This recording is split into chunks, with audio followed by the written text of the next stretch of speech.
So, as I was saying, there are many differences between pedestrian and military cyborgs. You're still on about this. Now, first and foremost, military cyborgs are generally full-body conversions. You mean as opposed to partials? Yes, as opposed to just grafting on an arm or leg where a myoelectric prosthesis would suffice. As I have said, for the general public, these full-body replacements are quite rare. Quite rare. Only in cases of extreme injury or illness, generally. Perhaps a few eccentrics who wish to live longer. In any case, most pedestrian cyborgs are no more than an artificial limb or two. We call these partials. Doctor, I know. I just said that. Partials enhancements are not designed to meet the rigors of military use. A pair of synthetic arms attached to an organic body cannot match the power of those on a full cyborg. Total body conversions also armor the entire soldier against stray ordnance and minor injury. This is why wounded contractors most often opt for the works rather than simply replacing the lost limb. I hear it's why most of Maverick cyborgs had it done, anyway. Of course, there is the rather dramatic change in appearance to consider. Civilian life as a cyborg can be, well, complicated, as I'm sure you can attest. But for the field, man and metal, capability beyond the natural human body, it has a functional beauty. Beauty or beast? Both lie in the eye of the beholder, which brings us to the senses. Machine implants can also restore lost vision and hearing, and with added sensitivity, as you know.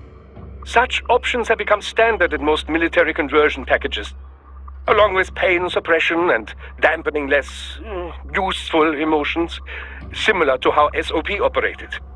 Yeah, no matter how hard I'm hit, it doesn't really hurt. Of course, everything has its limits. Do not let your high threshold for pain make you reckless. Understood. Doctor, about my pain threshold. It doesn't hurt exactly, but I can still feel it. It's not painful, but it's still pain. It's hard to explain. Well, your nervous system is still fully intact, of course. It would be dangerous for you to be entirely unaware of your body taking damage. Instead, your nerves are controlled such that pain is no longer so unpleasant. How do you mean? Take epinephrine, for example, or adrenaline, as you might know it. This hormone makes it harder to feel pain, yes? Your implants work using a similar method.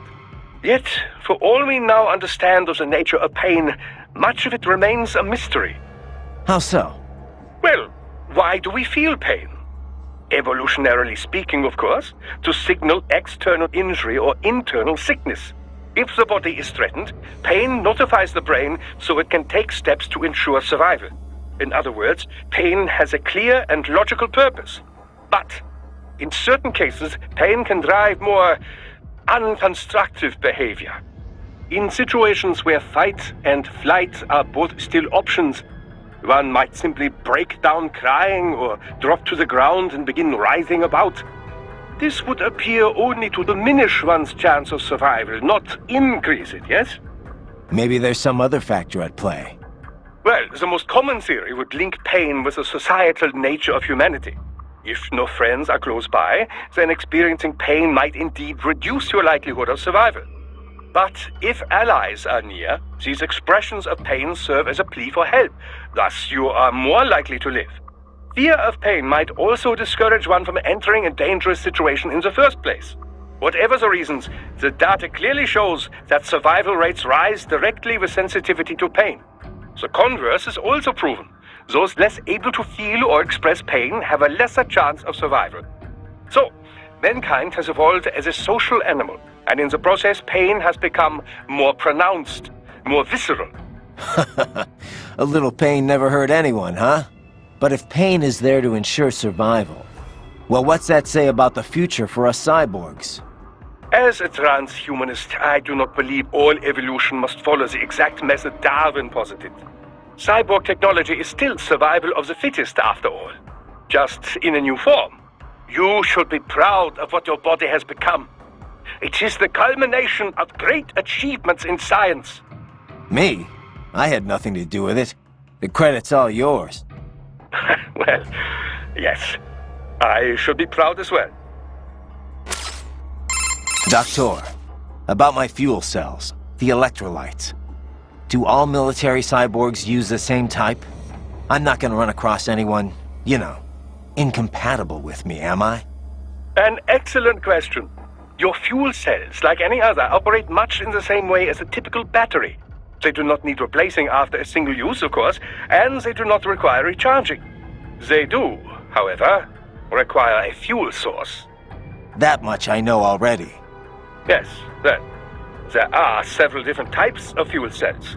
Phosphoric acid, MCFC, molten carbonate like yours, solid oxide, and so forth. Each type can be further divided into classes, each which runs on its own electrolyte material. However, all current military cyborg MCFCs run on the same one electrolyte. That's good news. Why all the same electrolyte, you ask? The answer lies in the catalysts that help make up your carbon nanotube musculature. It was breakthroughs in researching these catalysts and CNT manufacturing that enabled large-scale production. Breakthroughs that happened after all the data the Patriots were covering up finally leaked. It could not have happened without your help, Raiden. Science owes you a great debt. And I do as well.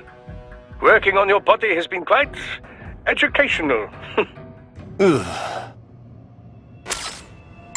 Doc, I'm seeing Desperado cyborgs explode here after I take them down. For security purposes, I would imagine. Cyborgs often use classified tech from suppliers who take great pains to maintain their trade secrets. Most likely, these models have a self-destruct failsafe that triggers once they cannot defend themselves. So they die even though their brains could be transferred to a new body?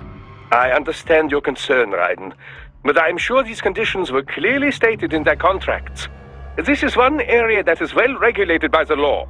PMCs must inform their workers of such things. These men knew the danger when they signed up. No doubt they were compensated for the additional risk. Right.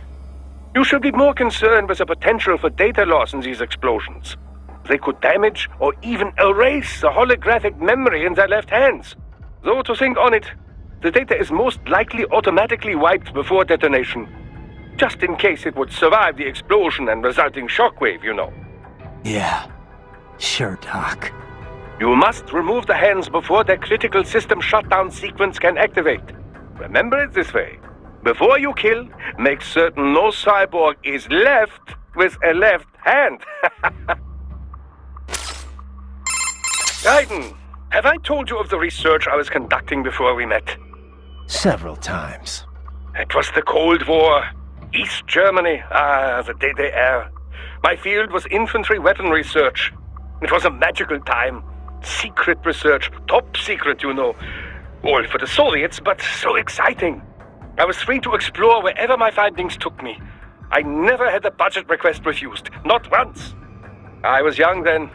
Working, always working. Most nights I would sleep under my desk, you know. Call it nostalgie, but East Germany wasn't so bad. Nostalgie being German for East nostalgia, of course. Of course. Yes, the bureaucracy had its problems. But my colleagues, the discoveries. Well, in any case, after unification, they suddenly shut down our entire facility. Everything I'd worked for, my job, my research, poof, gone just like that. Sounds rough. I've often said I would be a homeless vagrant if myoelectric prosthesis hadn't lent me a hand. Artificial limbs were crude props then, you know, designed only for appearances. They were hardly functional. If you lost an arm or leg, you were disabled, and that was that. The key was running actuators based on electromyography signals from the skin's surface, of course. This enabled a great range of movement, even more so than a natural limb. It was then I realized my knowledge of robotics and engineering could come in handy. So, I contacted a prosthesis laboratory in Dortmund, and I was hired immediately.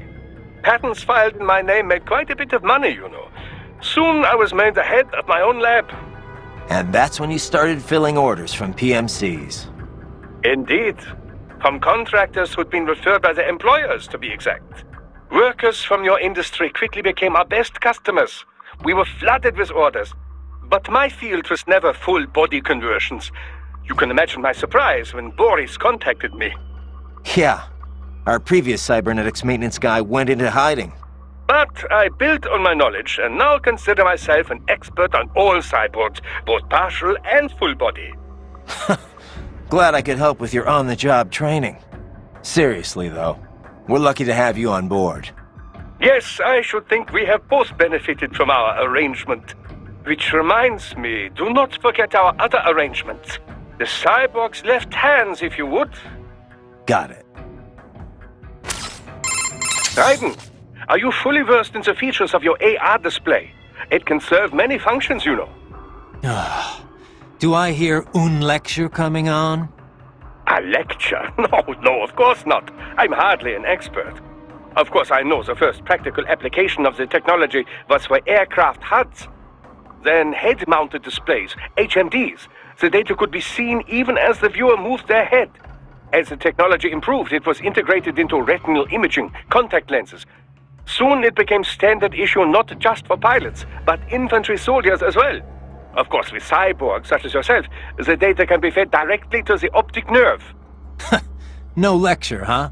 Anyway, there's more to my augmented reality than just upgraded HMD tech. Of course there is, Dummkopf. You did not let me finish. Oh, you weren't finished? AR is a much broader concept. It is more a design concept than a particular imaging methodology.